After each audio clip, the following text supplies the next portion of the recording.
In business, we offer two qualifications, BTEC Enterprise and GCSE Business. Both are similar in topics covered, but the way they are assessed are different. I will talk through each course and make a comparison at the end to try to give you things to think over and help you choose. Firstly, GCSE Business is a GCSE and graded at 9 to 1. It has basically two components of study, one about small companies and entrepreneurs, and the second about businesses when they grow and start trading internationally. The first component is about small businesses and where they start from. Many students aspire to have businesses when they leave school, and so the skills of an entrepreneur are studied and how they can start to put the business idea into a reality. This is from how to complete research into customers, what they want and need, and how to satisfy these. It looks at how to finance the business, but also calculate the profit of a business and how to manage cash. Lastly, this unit looks at what could limit the success of a business from outside of the company. These are examples of small businesses that have become successful by going through the process that you will study. The course is based on looking at successful examples and learning from them. The final component is about larger companies and what they have to consider when growing and trading between countries. Students will study how to market these products as you grow and also how to maintain the quality and production standards across these countries. Finally, as businesses grow, they will have to look after more employees, so students will study how to protect them but also motivate them at work.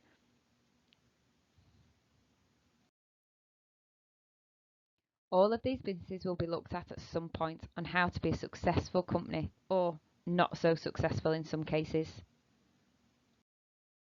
Both components are equally weighted and will have a final exam in May or June of Year 11. These are examples of some of the types of questions on the question paper.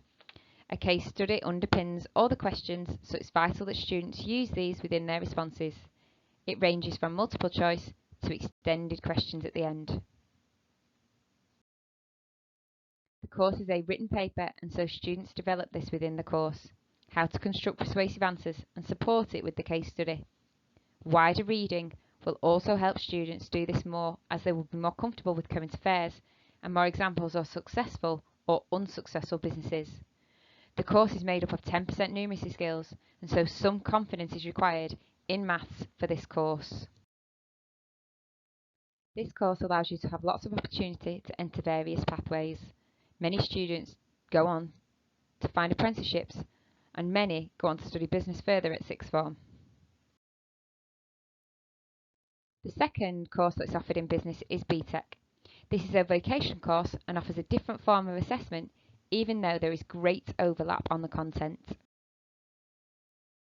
BTECs are graded through a pass merit distinction, and many students and parents ask what they stand for. The equivalent grades are shown in the table. So in this case, if a student is awarded a level 2 distinction, it is the equivalent of a grade 7, or if they achieve a level 1 merit, it is the equivalent of a grade 2. BTEC Enterprise has 3 units, of which 2 are internal. As you can see, the majority of the course, 60% in total, is internal, and so some students like the element of control this provides. Although they don't get endless attempts at completing it to a high standard, it does not fall into an exam where performance on that day is important. However, the course does require self-discipline across the whole course to achieve the best grade.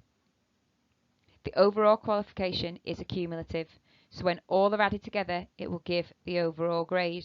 If students have a really good unit and a not so good unit, it will even out.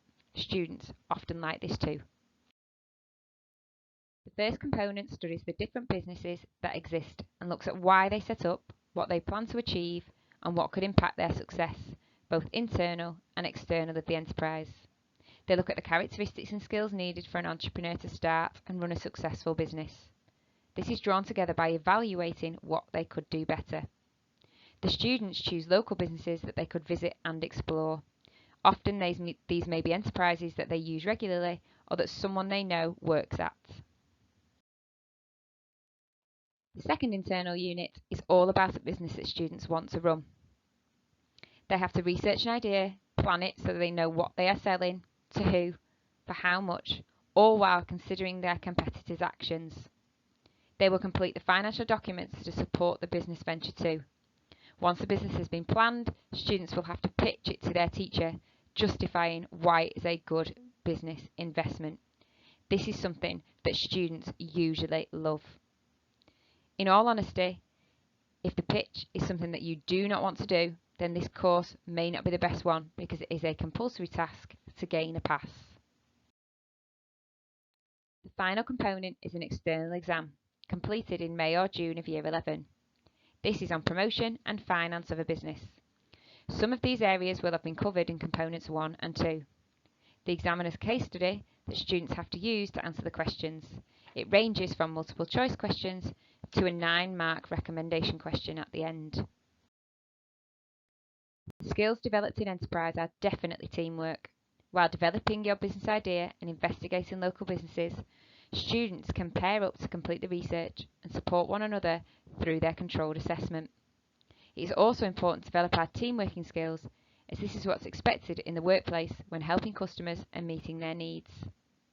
As mentioned before, controlled assessment is worth 60% of the overall qualification, so commitment to completing this and managing time both in class and at home is essential to getting the best possible outcome.